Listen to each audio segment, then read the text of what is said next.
Hey everybody, welcome back, man. I got another great video for y'all today. This video, man, is really going to help a lot of people within their relationships just to be able to better connect with your partner and to be able to make things meaningful, make things long lasting, if that's what you want for yourself. And I believe the premise of this video was very important for a lot of people going forward. So before we get into it, let's cue that intro.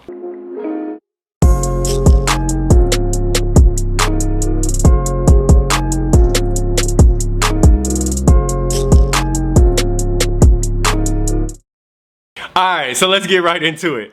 Do the love languages matter in a relationship?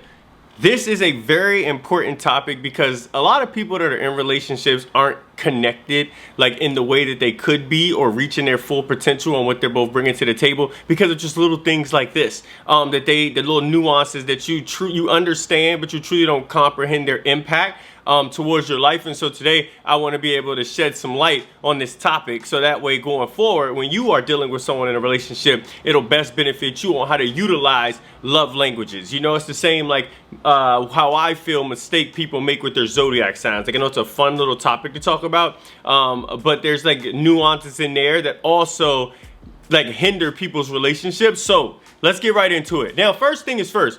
What are the love languages? Because you could be first time ever watching a video like this, you're like, a love language? What are you talking about? Okay, so let's go through them.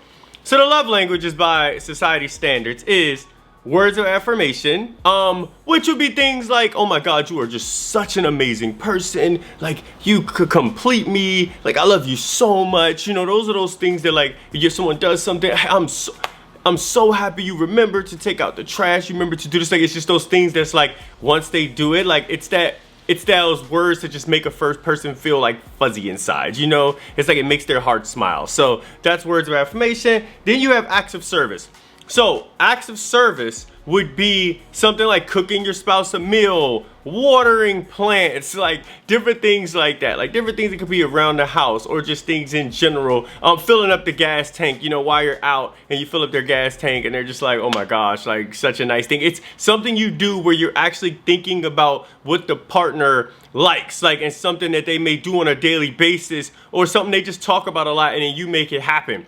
Not to differentiate it too much from the next one, which is going to be receiving gifts. Acts of service is totally different because it does not need to, and I know that gifts don't need to involve money either, but like, I mean, most of the time they do, even if it's something just little. So like acts of service can just be done like as a partner. It's something like the watering plants or something versus, or cooking a meal, like versus the opposite, which is receiving gifts. And receiving gifts would be, I mean, as it sounds, I don't really think I need to break this one down. It's you getting gifts for things like you're at work and you've been hungry and next thing you know a DoorDash comes through. You show up and there's roses on the bed. You know, at the end of the day, that is another one. Receiving gifts is you actually like getting gifts for things. The next one is quality time. So quality time, I'm gonna give you all my definition, would be you like the meaningful experiences you all have together.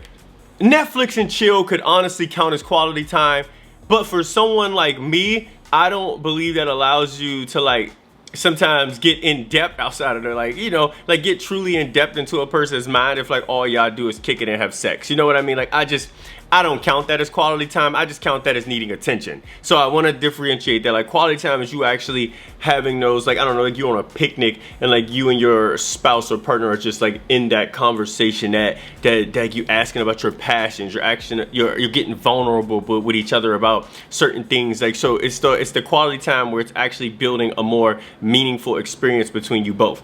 And the last one would be physical touch. So physical touch, of course, kissing, cuddling, sex, different things like that. Just, you know, the physical aspect of everything. Like if y'all like laughing and joking and they're like, ha ha ha, that's so crazy. You know what I mean? Like those type of things get you going. Like, all right, now let's do it. Everyone, as most people would say, has a love language. Okay, so one of those 5 is something that triggers you more than the others. But in a relationship, does it matter? The answer is yes and no. Why? Of course, is that yes, it does matter what makes you tick. But I believe the mistake people make in relationships is that they get too focused on this one quality, like that one love language, and they center everything around that. Okay, great example. Someone like me, I enjoy words of affirmation probably at the top. Because I am a person who is very verbal. Some people would say I over communicate. To me, I communicate just right. To be able to just explain situations and scenarios, what's on my mind, and different things like that. But if a person was only ever just giving me words of affirmation, I naturally would just lose interest. Why? Because quality time is super important to me. To me, we get to the words of affirmation through spending quality time with each other. And you all remember my definition. And then also through building that connection. Another thing that's really important to me is the physical touch aspect. Because now that I got this type of energy with you and I'm enjoying always being in your presence, that all just can't stay inside of me. Like, I want to be able to share that with my partner, right? And then you have the acts of service.